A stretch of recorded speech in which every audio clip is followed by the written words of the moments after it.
padroeira de um povo a lutar, a gente mineira te quer exaltar.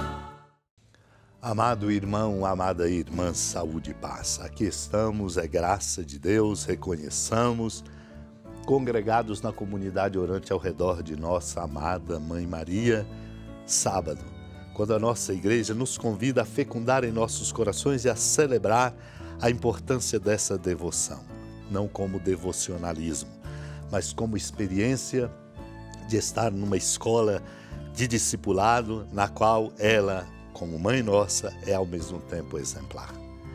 Nosso coração precisa permanentemente assumir uma nova dinâmica ou novas dinâmicas para nos capacitar para o amor. Esta é uma preciosa e urgente indicação de nosso Deus para se ter um coração fonte de verdadeira e transformadora sabedoria. Aponta bem esta compreensão o que está nas homilias sobre a primeira carta aos Coríntios de São João Crisóstomo. Ele comenta, retomando a primeira carta aos Coríntios, no capítulo 2, versículo 7, falamos de misteriosa sabedoria de Deus. O mistério não admite demonstrações, basta anunciá-lo. Deixará de ser mistério divino se a ele acrescentares algo de teu. Aliás, chama-se mistério porque acreditamos no que não vemos. Uma coisa é aquilo que vemos, outra coisa o que cremos. Tal é a natureza dos nossos mistérios. Não considero o que é evidente aos olhos do corpo, mas o que aparece aos olhos da alma. Quando se menciona o corpo de Cristo, bem diferente é o significado desta palavra para o incrédulo, ou para mim, ou para você. É o que acontece com as crianças. Se folheiam um livro, mas não sabem ler, não compreendem o que veem. O mesmo se dá em relação ao mistério. Os incrédulos parecem ouvir, mas realmente não ouvem, ao passo que os que creem, tendo recebido do Espírito a capacidade de compreender, penetram no sentido oculto. É o que o apóstolo Paulo afirmava ao dizer: se o nosso evangelho ainda está velado, é só para aqueles que se perdem que ele está velado. Mistério é precisamente aquilo, meu irmão, minha irmã, que, embora anunciado em toda parte, só é compreendido pelos que têm uma alma reta. Pois a compreensão não vem da sabedoria humana, mas do Espírito Santo, e na medida em que a cada um é concedida esta graça. Naquele tempo levaram crianças a Jesus para que impusesse as mãos sobre elas e fizesse uma oração. Os discípulos, porém, as repreendiam. Então Jesus disse: deixai as crianças e não as proibais de virem a mim, porque delas é o reino dos céus. E depois de impor as mãos sobre elas, Jesus partiu dali. Amado e amada de Deus, o Senhor nos surpreende e nos desconcerta, mostrando que é preciso cultivar uma grande simplicidade de coração. Nem sempre conseguimos, exatamente por conta daquilo que nós racionalizamos, ou de certas compreensões que nós adotamos, ou de bloqueios que nós temos e muitas vezes não damos conta deles.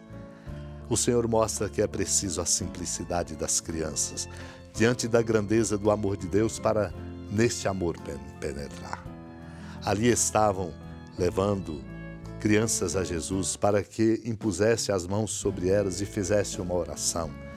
Os discípulos mostram exatamente a estreiteza da sua compreensão, levando a uma atitude inadequada, não compreendendo que aquele momento era de suma importância, como o Senhor lhes quer mostrar. Mostra-lhes ao dizer: deixai as crianças e não as proibais, e diz aquilo que é o ápice, desafiando-nos, porque delas é o reino dos céus. Delas é o reino dos céus para dizer, só entra nesta experiência profunda do reino de Deus quem de fato cultiva um coração simples, transparente, não calculista, não cheio de razões que não são razões para se promover a vida como dom. Impôs sobre elas as mãos e deixou esta grande lição aos discípulos, que é preciso, para poder entrar no reino e repartir o reino de Deus neste caminho como tarefa nossa, com uma grande simplicidade de coração. Compreendemos, portanto, que somos responsáveis auxiliados pela graça de Deus, a nos edificar num projeto de vida que dê frutos. Aí sim é a consciência vocacional, como neste mês de agosto nós estamos focalizando e procurando reaver e aprofundar em cada um de nós. É um caminho exigente e importante, como frisa no sermão sobre o batismo São Paciano, um bispo, quando ele diz: como trouxemos a imagem do homem terrestre, levemos a daquele que vem do céu, porque o primeiro homem da terra é terrestre, o segundo do céu é celeste. Assim agindo, já não mais morreremos. Mesmo que nosso corpo se desfaça, viveremos em Cristo, conforme Ele mesmo disse: quem crê em mim, mesmo que esteja morto, viverá. Pelo testemunho, meu irmão, minha irmã, do Senhor, estamos certos de que Abraão, Isaque, Jacó e todos os santos de Deus vivem. Destes mesmos, diz o Senhor, todos para Ele vivem. Deus é Deus dos vivos e não dos mortos. E o apóstolo fala de si: para mim, viver é Cristo e morrer um lucro. Desejo dissolver-me e estar com Cristo. De novo, quanto a nós, enquanto estamos neste corpo, peregrinamos longe do Senhor, pois caminhamos pela fé e não pela visão. É isto que cremos.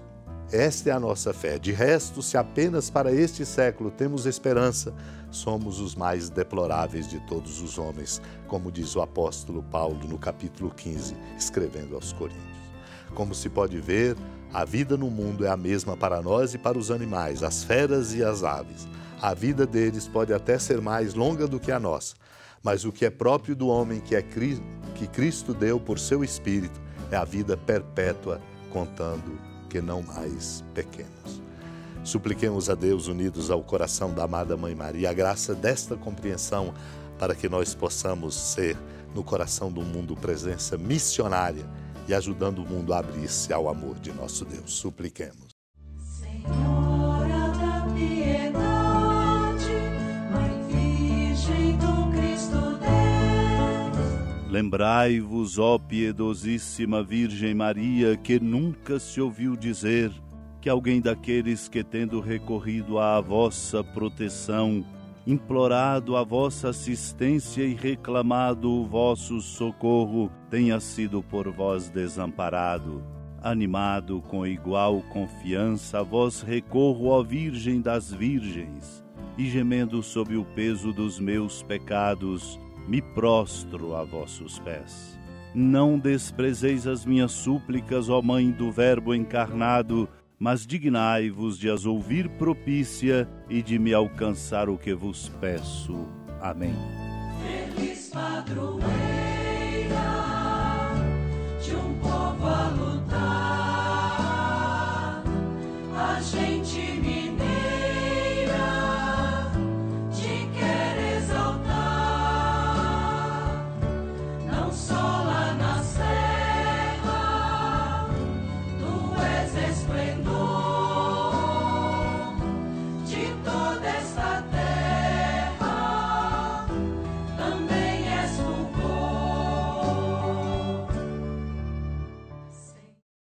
Amado irmão, amada irmã, com a alegria do Santuário Basílica da Padroeira do Estado de Minas Gerais, a Senhora da Piedade, que da sua casa de clemência e bondade nos acompanhe e nos abençoa do alto da serra, magnífica arquitetura divina, a bênção de Deus, amor misericordioso. Pai, Filho e Espírito Santo, desça sobre sua família, proteja sua casa, sustente sua vida, fecunde o caminho missionário de nossa igreja, nos encha de sabedoria e permaneça conosco para sempre. Amém. Feliz padroeira